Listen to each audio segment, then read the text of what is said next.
अध्यात्म विज्ञान कोई धर्म या संप्रदाय नहीं है, ये स्पिरिचुअल साइंस है जो कुदरत के कानून पर आधारित है। ये विज्ञान पूरे ब्रह्मांड के सभी रहस्यों को उजागर करता है और जीवन के सभी पहलुओं को समझने के लिए एक नई दृष्टि देता है। इसी को आर्ट ऑफ विजन कहते हैं, दुनिया को देखने की एक नई दृष्टि, जो अध्यात्म विज्ञानी परम पूज्य स्वामी श्री कमलेशानंद जी के निर्देशन में सनातन सत्य का अनुसंधान कर हमारे जीवन को प्रकाशित करे। जय सच्चिदानंद। दृष्टि, दृश्य અને દ્રષ્ટા, જ્ઞાયક અને જ્ઞાતા, એ આપણે પડદાના ઇલસ્ટ્રેશનથી સમજાવો છો ફિલ્મના પ્રોજેક્ટથી જરા સમજાવો। એટલે દ્રશ્ય આ દેખાય છે એ દ્રશ્ય, દેખે છે એ દ્રષ્ટિ, અને એની પાછળ દ્રષ્ટા છે। દ્રષ્ટા એટલે પ્રકાશક, દ્રષ્ટિ એટલે જોનાર, અને જે જુએ છે તે દ્રશ્ય। આ ત્રણ વસ્તુ આવી ગઈ ને, દ્રશ્ય, દ્રષ્ટિ અને દ્રષ્ટા। એવી રીતે અહીંયા આગળ દ્રષ્ટિ છે, દ્રશ્ય છે, દ્રષ્ટિ છે અને દ્રષ્ટા છે। અહીંયા દ્રષ્ટાની અંદર જ્ઞાતા આવી ગયું, જ્ઞેય આવ્યું, જ્ઞાતા આવી ગયું, જ્ઞેય આવી ગયું, અને જ્ઞાન આવી ગયું અને જ્ઞેય આવ્યું। દેખાય છે તે જ્ઞેય છે, જોનાર છે તે જ્ઞાન છે। જ્ઞાન, આ એપલ છે એ જોનાર કે છે, એપલ નથી બોલતું। એટલે દ્રશ્યને આધારે ઉત્પન્ન થયેલું જ્ઞેય, એને જાણ્યું એને જ્ઞાન કહેવાય। ઉત્પન્ન થયું એ જ્ઞેય, એને જાણ્યું એ જ્ઞાન, અને એનો પ્રકાશક એ જ્ઞાતા। ચાલે ને? જ્ઞેય, જ્ઞાન અને જ્ઞાતા, દ્રશ્ય, દ્રષ્ટિ અને દ્રષ્ટા, આવી રીતે છે। મૂળ આત્મા જ્ઞાતા દ્રષ્ટા સ્વાભાવિક છે, અવસ્થાનો નહીં।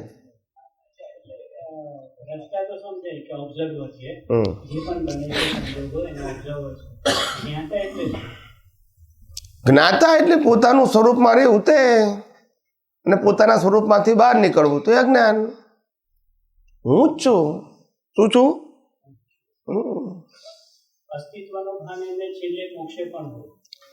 અસ્તિત્વનું ભાન તો હોય ને, હું ના હોય તો પછી મોક્ષ કોણ? અનંત સુખની અનુભૂતિ કોણે? હું ના હોઉં તો પછી? આ જગતમાં ચેતન સિવાય અનુભૂતિ હોઈ શકે?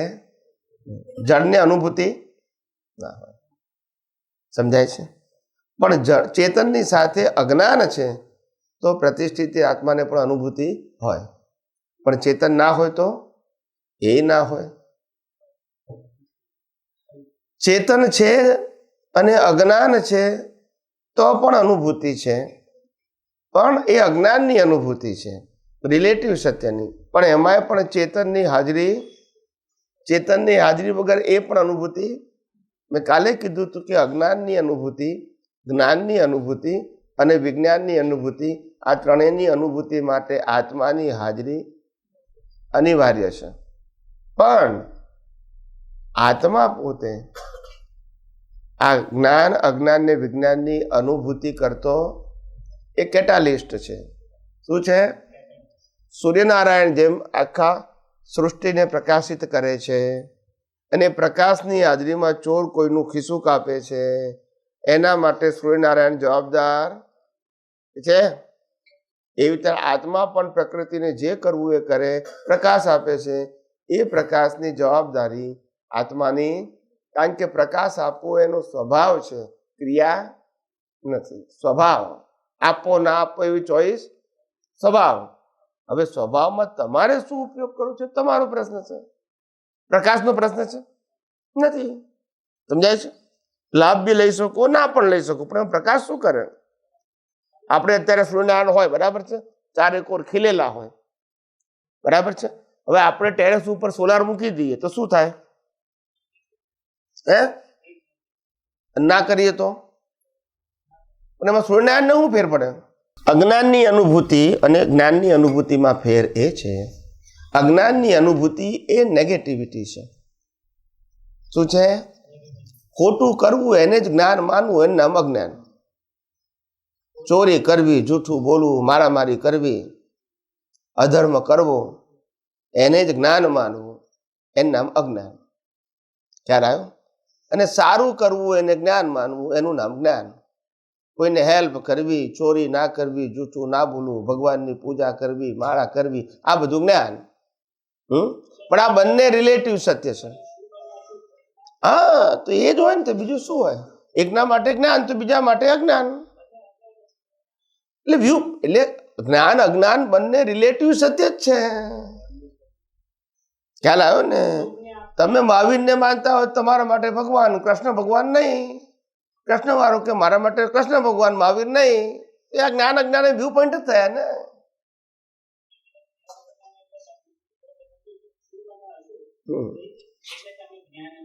ટૂંકમાં જ્ઞાન અજ્ઞાન એ વ્યક્તિની બિલીફ ઉપર આધાર છે, અને વિજ્ઞાન એ વ્યક્તિની બિલીફ ઉપર આધાર નથી, કુદરતના કાનૂન ઉપર આધારિત છે. જ્ઞાન અજ્ઞાન તો બિલીફ છે. જ્ઞાન અજ્ઞાન બંને શું છે? બિલીફ છે. એકના માટે જ્ઞાન હોય તો બીજા માટે અજ્ઞાન હોય, એકના માટે અજ્ઞાન હોય તો બીજા માટે જ્ઞાન હોય.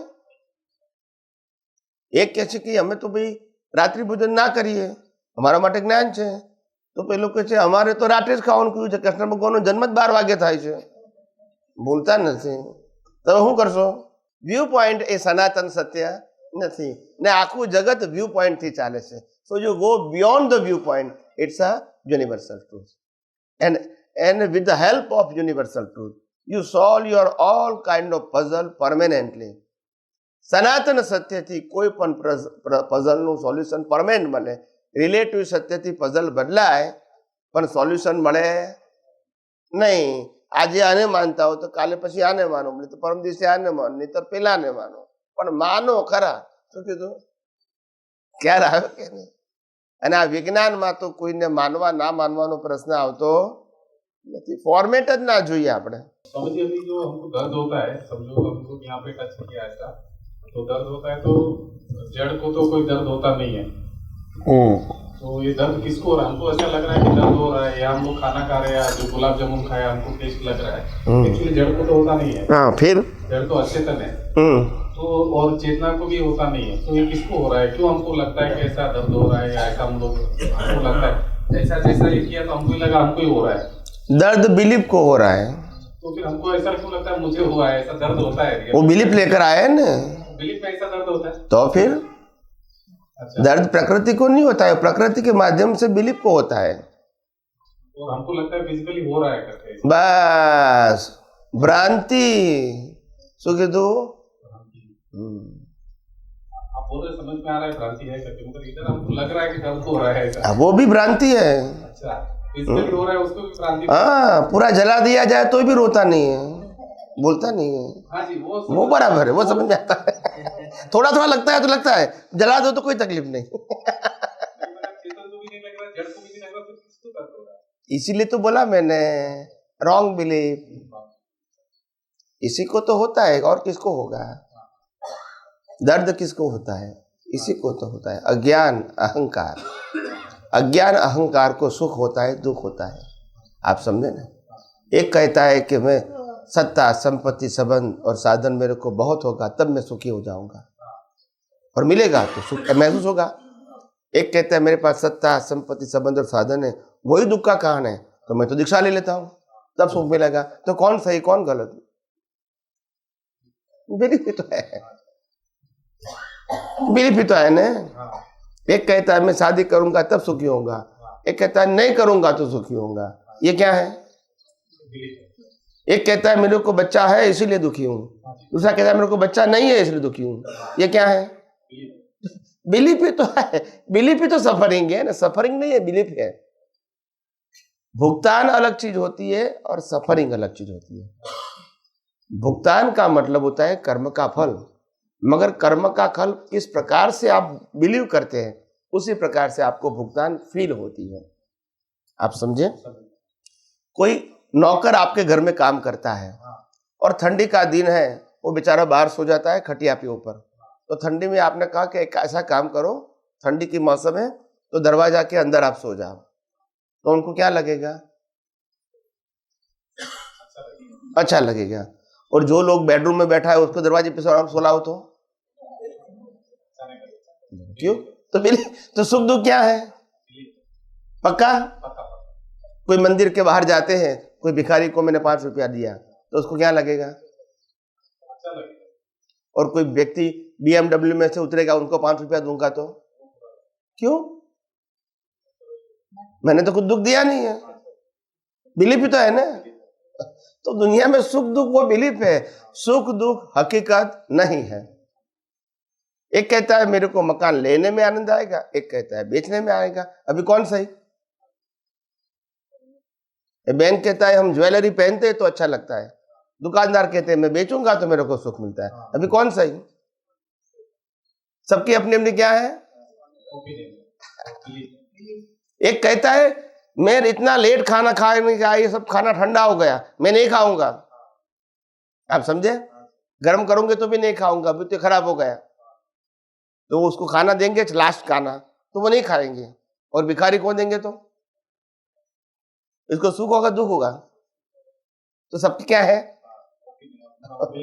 सुख दुख इज योर ओपिनियन। सुख दुख नहीं है, कर्म का फल है। फल को आप कैसे मानते हो वो आपका ओपिनियन है। अज्ञानी को भी दर्द होगा, अज्ञानी को भी दर्द होगा, ये समझ के ना दर्द किसको होगा? दुखता है ना वो, बिलीफ को दर्द होता है, वो भी बिलीफ अज्ञानी। ये डिस्चार्ज बिलीफ तो लेकर आए है कि नहीं? हाँ जी लेके आए। तो क्यों ऐसा करते हो? नहीं, खाली मुझे बाकी में समझ में आ गया, कभी डिस्चार्ज बिलीफ नहीं होगी। होगी। ये राम सीता के पीछे घूमे, सीते सीते सीते, वो क्या चार था? बोलते नहीं है तो वो तो रहेगा ना। वो लेकर आए हैं तो निकलेगी तो सही ना। वो भुगतान भी है, वो डिस्चार्ज है, वो लाइव नहीं है, वो कि अज्ञान नहीं है ना। तो डिस्चार्ज में तो रहेगा ना, नहीं रहेगा? ये तो मैंने कहा ना, विज्ञान समझने जैसा है, हम समझते नहीं है।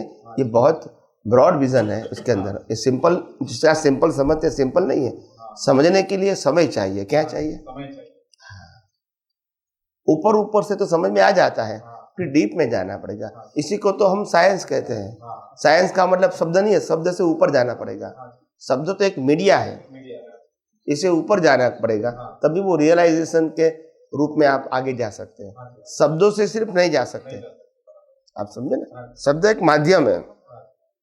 जो शरीर है, ये शरीर स्थूल शरीर है, फिर तेजस शरीर है, फिर कार्बन शरीर है, और प्रतिष्ठित आत्मा भी है। तो इसका थोड़ा स्ट्रक्चर थोड़ा ब्रीफ में समझाएंगे तो कैसा है? मतलब क्योंकि शरीर, स्थूल शरीर और जो अपने आत्मा है, वो कैसे दूध और पानी जैसे मिक्स है, क्या कैसे है एग्जैक्टली अपने शरीर में, और कौन से हिस्से में है? थोड़ा स्ट्रक्चर आप बता देंगे तो अपने को अनुभूति में इजी होगा। शरीर 3 प्रकार का है और आत्मा 1 प्रकार का है।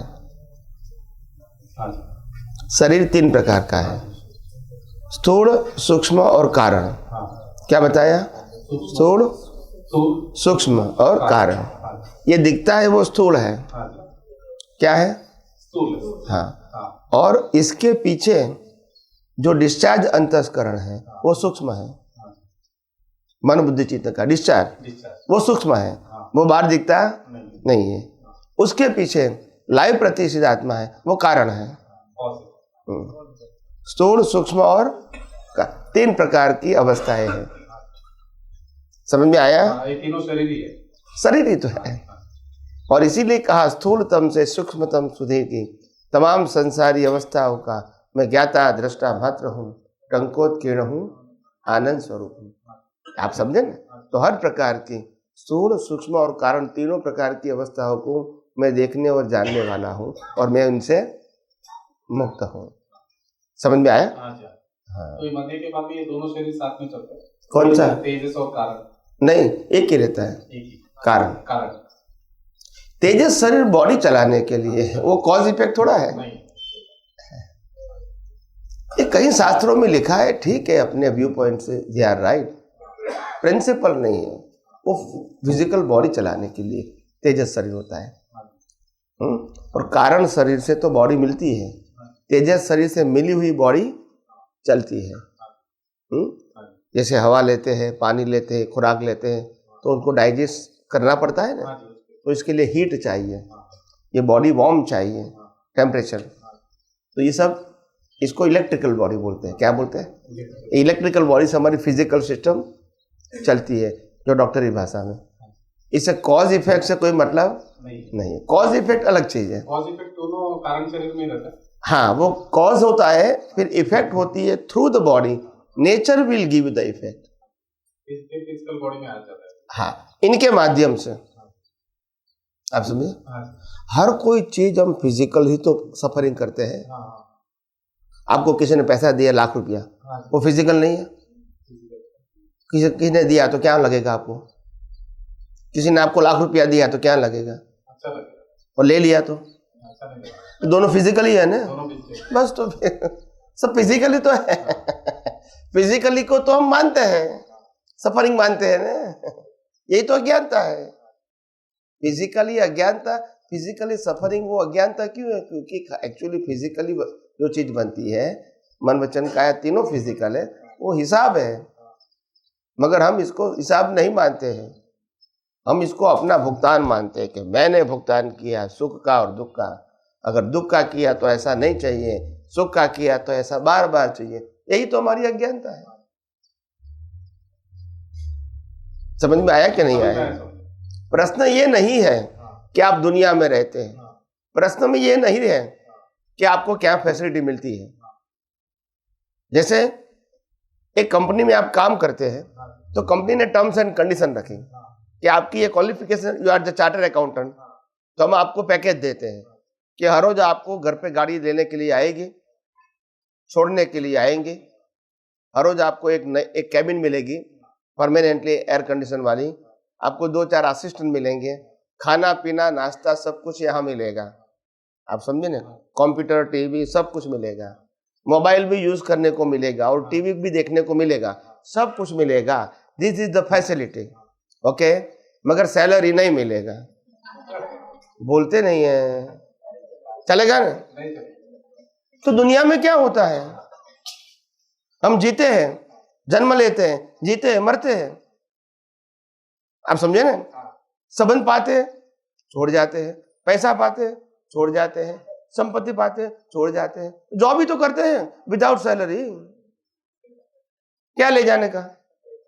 क्या ले जाने का? नहीं ले जाने का क्या? तो विदाउट सैलरी जॉब करते हैं ना। बोलते नहीं, विदाउट सैलरी जॉब करते हैं। मालूम ही नहीं होता है। कर्म बंधन का कर्जा लेके जाते हैं। वो कर्म बंध का कर्जा होगा, मगर ये जो कुछ मिलता है वो आपको मिलेगा। ये तो फैसिलिटी है। क्या है? तुम भले उसको ओनरशिप मानते हो, मगर वो ओनरशिप नहीं है। You are the only user.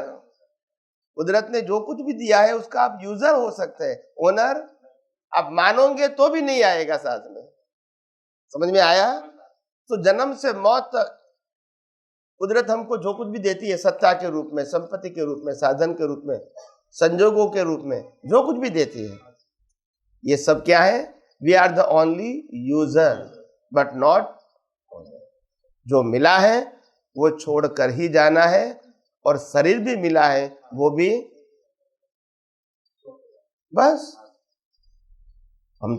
हमने तो क्या किया? बचपन में खेला, फिर बहुत पढ़ाई किया, फिर डिग्री प्राप्त करके फिर जॉब किया, फिर सेठ का काम किया, वहां से पगार दिया तो घर के लोगों का काम किया, और ज्यादा पैसा मिला तो समाज का काम किया। आप समझे ना? मित्र का काम किया, पड़ोसी का काम किया, ये सब कुछ सर्विस किया, मगर कुछ ले जाना बोलते नहीं है। विदाउट सैलरी जॉब, क्या बताया? मरने के बाद कुछ ले जाना नहीं है। पूरी लाइफ जॉब करते रहो, कुछ साथ में बोलते नहीं है।